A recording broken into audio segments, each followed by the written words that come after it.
kata-katanya. Oh, sebelah boleh panas, kita mah gaya bebas.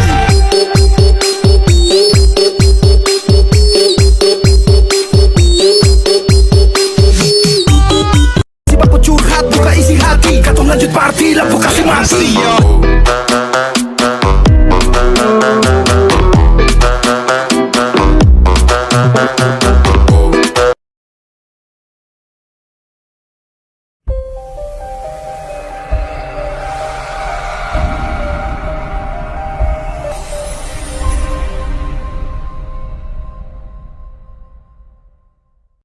Assalamualaikum warahmatullahi wabarakatuh.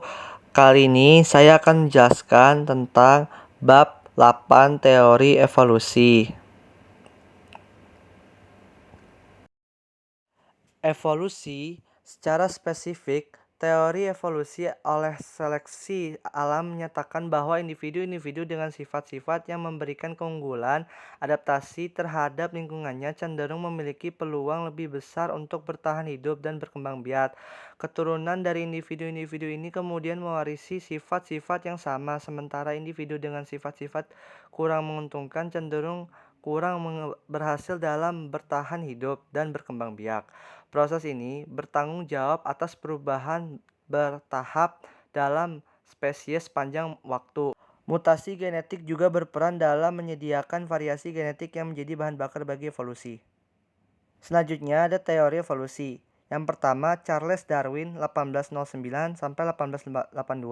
Darwin mengembangkan teori evolusi melalui seleksi alam dalam The Origin of Species 1859. Ia menyoroti peran seleksi alam dalam mempertahankan dan mentransmisikan sifat-sifat yang memberikan keunggulan adaptasi. Contohnya dapat ditemukan di Kepulauan Galapagos, di mana spesies burung finch berkembang berdasarkan lingkungan makanan yang berbeda, memunculkan variasi dalam bentuk dan fungsi paruh mereka.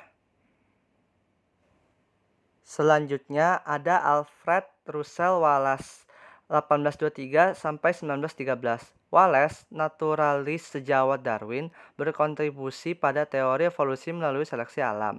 Korespondensinya dengan Darwin memicu publikasi bersama dan pengakuan bersama sebagai perumus teori evolusi. Contoh teorinya terlihat dalam warna kupu-kupu. Selama revolusi industri, kupu-kupu Biston betularia mengalami perubahan warna sesuai dengan perubahan lingkungan industri.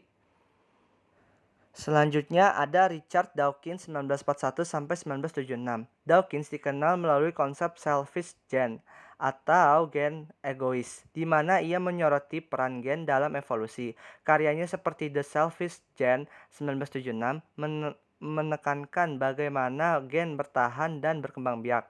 Contoh teorinya dapat dilihat dalam resistensi antibiotik pada bakteri, di mana mutasi genetik yang memberikan keunggulan efek selektif menyebabkan evolusi resistensi terhadap antibiotik. Selanjutnya ada Stephen Jay Gould 1941 sampai 2002. Gould menyumbang teori punctuate equilibrium, mengusulkan bahwa evolusi terjadi dengan periode perubahan cepat diikuti oleh stabilitas.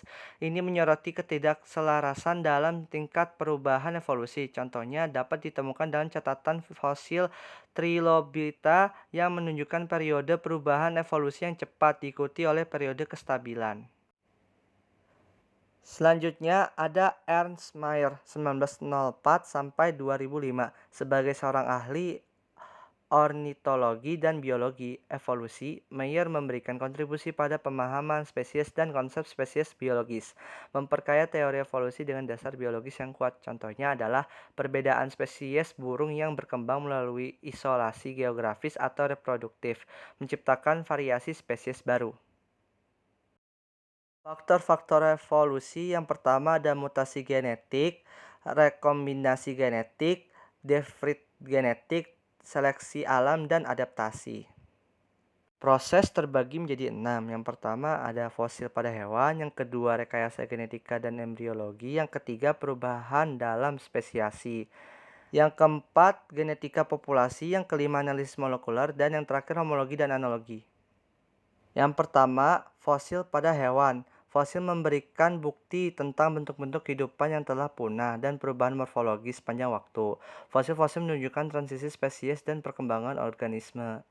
Yang kedua, rekayasa genetika dan embriologi. Kesamaan dalam kode genetik dan tahapan perkembangan embrio memberikan petunjuk tentang hubungan evolusioner antara berbagai spesies.